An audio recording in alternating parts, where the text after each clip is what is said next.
Hello दोस्तों, अस्सलाम वालेकुम। अगर आज की रेसिपी आपको अच्छी लगे तो प्लीज़ मेरे चैनल काज़मा कुक विद जोश को लाइक करें, शेयर करें और सब्सक्राइब करना ना भूलें। बिस्मिल्लाहिर्रहमानिर्रहीम। तो चले रेसिपी स्टार्ट करते हैं। आज हम बनाने जा रहे हैं साबूदाने का हेल्दी मोमोज़। तो देखें, इसके लिए हमने साबूदाना ले लिया है। हमारे पास दो तरह का साबूदाना था, कुछ छोटा था छोटे दाने का और कुछ बड़े दाने का, तो हमने दोनों को मिला के ले लिया है। और देखिए, कुछ सब्ज़ी को हमने काट ली है, जैसे गाजर, प्याज, धनिया की पत्ती। और देखिए, हमने पनीर को भी ले लिया है, ये होममेड पनीर है। चटनी की भी इंग्रेडिएंट्स हमने ले ली है। अब चलते हैं। सबसे पहले हमने साबूदाने को भून लेना है, हल्का सा रोस्ट कर लेना है। तो देखिए, 3 कप के अंदाज़ हमने साबूदाना लिया है, वज़न भी 400 ग्राम होगा। और इसे अच्छे से हमने रोस्ट कर लेना है लो फ्लेम पर। गैस का फ्लेम हमें हाई नहीं करना है। तो देखिए, इसे भुनने में हमें 3 से 4 मिनट लगा है लो फ्लेम पर। ये अच्छे से भुना चुका है, ठंडा भी हो चुका है। अब चलते हैं, इसे हमने पीस लेना है। तो अगर आपके पास छोटा जार हो तो आप छोटे जार में पीसें, थोड़ा समय लगेगा छोटे जार में, लेकिन ये महीन पीस कर तैयार होगा। तो देखें, हमने इसे छलनी की हेल्प से छान लेना है आटे को। तो इसी तरीके से हमने सारे बैच को छान लेना है। जितना बचे छन्नी में छानने के बाद, तो उसे भी हम जार में ले लेते हैं और फिर से जो साबूदाना खरा था उसे भी हम ऐड कर लेते हैं और इसे हम पीस लेते हैं। तो इस तरीके से सारे बैच को हमने पीस लेना है। तो देखें, सारा साबूदाना अच्छे से पिसा चुका है। अब इसमें हम 1 कप के अंदाज़ कॉर्नफ्लावर मिलाएंगे, यानी मकई का आटा मिलाएंगे। तो देखिए, इससे जो आटा तैयार होगा, हमारा जो डो तैयार होगा साबूदाने का, वो सॉफ्ट होकर बनेगा। हाफ़ टी स्पून के अंदाज़ इसमें हम नमक ऐड करते हैं और सभी को अच्छे से मिक्स कर लेते हैं। अब देखिए, इसमें 3 कप हम पानी डालते हैं। ये गर्म पानी है। पानी हमने बड़े कप से लिया है और जो साबूदाना का जो हमने वज़न किया था, यानी कि साबूदाना जो हमने लिया था वो छोटे कप से लिया था, 3 कप। तो उसका आप ख़्याल रखें। अब देखिए, इसे अच्छे से हमने गूँध लेना है एक पैचलर के हेल्प से। अब देखिए, थोड़ा ठंडा हो चुका है। इसे हाथ से ही हम अच्छे से मिला लेते हैं। तो इनको गूँधने में हमें 3 कप लगा है पानी बड़े कप से, और छोटे कप से हमने साबूदाना लिया था 3 कप। तो देखें, अच्छे से गुना चुका है। अब इसे आधे घंटे के लिए रेस्ट लेने के लिए छोड़ देते हैं। तो देखिए, इस स्टफिंग की तैयारी करते हैं। 2 टेबलस्पून हम ऑयल लेते हैं, रिफाइंड ऑयल। अब इसमें हमने 4 ग्रीन चिली को भी चॉप करके ऐड कर लिया और एक हमने हेड ऑफ गार्लिक को भी ले लिया, यानी कि लहसुन की गांठ को। और 2 मीडियम साइज़ के प्याज को भी हमने महीन चॉप्ड करके इसमें ऐड कर लेना है और इसे हल्का सा हमने टॉस कर लेना, मिला लेना है। देखें, इस तरीके से हमें बहुत ज़्यादा लाल नहीं करना है। अब इसमें 2 कप के अंदाज़ हमने गाजर को भी कद्दूकस कर लिया था, तो उसे भी हम ऐड कर लेते हैं। इसका बीच का जो गांठ होता है उसे हटाकर। तो देखें, अब इसमें हमने हाफ़ टी स्पून के अंदाज़ काली मिर्च का पाउडर लिया है और हाफ़ टी स्पून हमने इसमें नमक ऐड किया है।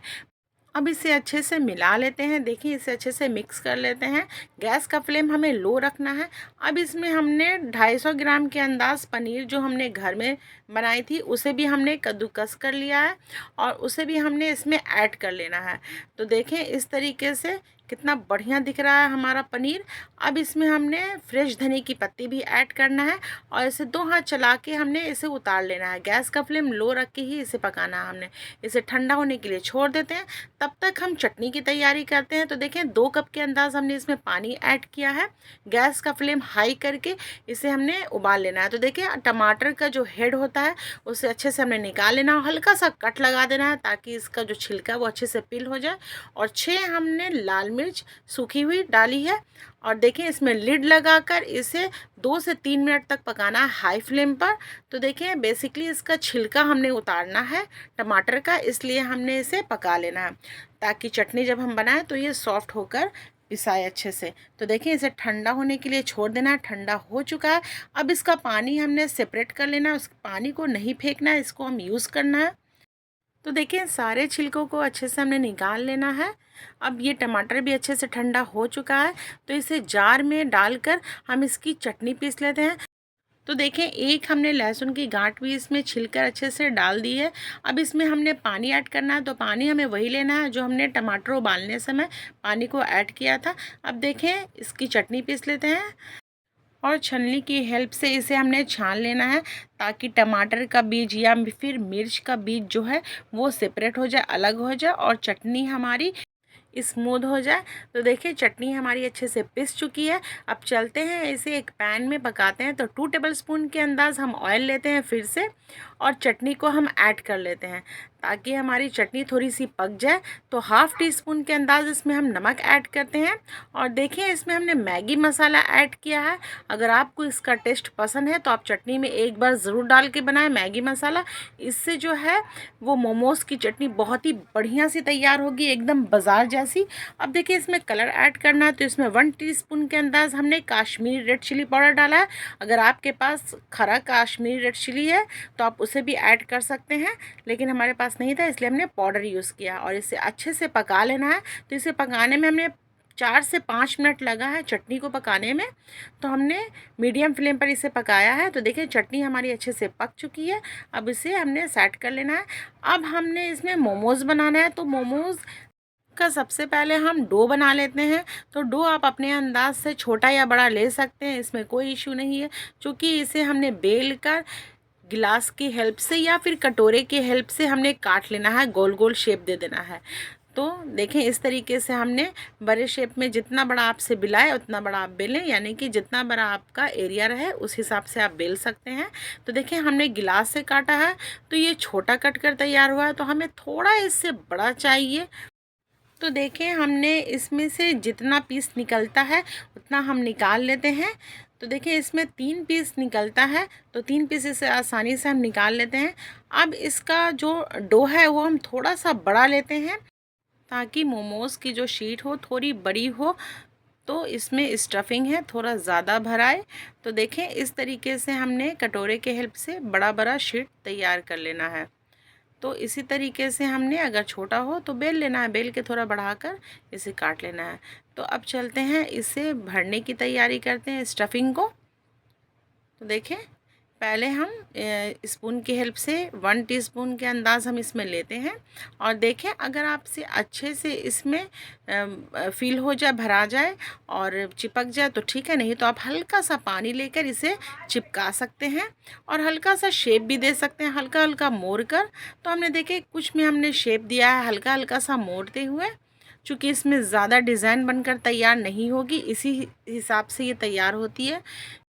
तो चलते हैं इसी तरीके से हम सारे मोमोज़ को तैयार कर लेते हैं। तो देखें एक में सारे में अच्छे से पानी लगाकर हमने थोड़ा सा ज़्यादा स्टफिंग भरकर इसका जो कोना है उसे अच्छे से दबा देना है, और देखें इस तरीके से हमारा मोमोज़ बनकर तैयार है। तो इसी तरीके से हमने सारे मोमोज़ को तैयार कर लेना है। अब चलते हैं एक डेगची में पानी ले लेते हैं और गैस का फ्लेम हाई करके हम पानी को अच्छे से उबाल लेते हैं। अब देखें 1 टीस्पून के अंदाज़ हमने इसमें तेल ले लिया है, और इसमें हमने मोमोज़ को सरिया देना है ताकि मोमोज़ जो है वो चिपके नहीं, तेल से वो ऑयली ऑयली रहेगा, वो चिपकेगा नहीं बर्तन में। तो देखें इस तरीके से हम थोड़ा थोड़ा गैप देते हुए इसे सरिया लेते हैं ताकि एक दूसरे में ये चिपके नहीं, अगर चिपकेगा तो ये अच्छे से बनेगा नहीं, तैयार नहीं होगा। और हल्का सा ऊपर से ऑयल भी ब्रश कर लेते हैं ताकि दिखने में अच्छा रहे, शाइनी रहे। अब इसे हमने 10 मिनट तक पका लेना है। तो देखें 10 मिनट हो चुका है, हमारा मोमोज़ तैयार हो चुका है। अब इसे अच्छे से हमने निकाल लेना है। देखें इस तरीके से कितना ट्रांसपेरेंट बनकर तैयार हुआ है, कितना बढ़िया दिख रहा है, और खाने में आप यकीन माने बहुत ही टेस्टी, बहुत ही यम्मी रहता है, एकदम मीठा मीठा सा लगता है हमारा मोमोज साबूदाने का। तो एक बार आप अपने घर में ज़रूर ट्राई करें साबूदाने का मोमोज़, और आप एक बार बनाएंगे तो आप हमेशा बनाकर इसी को खाएंगे। तो देखिए दूसरा बैच भी हमने इसी तरीके से ब्रश करते हुए लगा देना और इसे भी 10 मिनट के लिए छोड़ देना है। इसी तरीके से हमने सारे मोमोज़ को तैयार कर लेना। चलते हैं इसकी प्लेटिंग करते हैं। तो देखें हमारा मोमोज़ तैयार है और इसके साथ रेड चटनी भी तैयार है, और हमने इसमें बादाम की चटनी डाली थी। तो देखें कितना सॉफ्ट होकर टूटा है। अब चलते हैं रेड चटनी के साथ इसे ट्राई करते हैं कि बनी कैसे। बहुत ही टेस्टी, बहुत ही यम्मी और एकदम मीठी मीठी सी हमारी मोमोज़ बनकर तैयार हुई है। तो एक बार ज़रूर ट्राई करें आप साबूदाने का और पनीर का मोमोज़। तो आप यकीन माने बाज़ार जाना भूल जाएंगे, आप घर ही में इसे बनाएंगे। इंशाल्लाह रेसिपी पसंद आई हो तो थम्स अप दें, कमेंट में ज़रूर बताएं कि आज की रेसिपी आप लोगों को कैसी लगी है। अगर अभी तक आपने मेरे चैनल को सब्सक्राइब नहीं किया है तो प्लीज़ मेरे चैनल को सब्सक्राइब करें और बेल आइकन ज़रूर दबाएं। इससे आने वाली मेरी हर वीडियो आप तक सबसे पहले पहुँचती है एकदम फ्री में। मेरी वीडियो संडे और थर्सडे को आती है तो ज़रूर देखें। इंशाल्लाह अगली वीडियो में फिर आपसे मुलाकात होगी एक नई पुरानी अच्छी सी रेसिपी के साथ। तब तक के लिए जय जवान जय किसान, अल्लाह हाफिज़, थैंक्स फॉर वॉचिंग।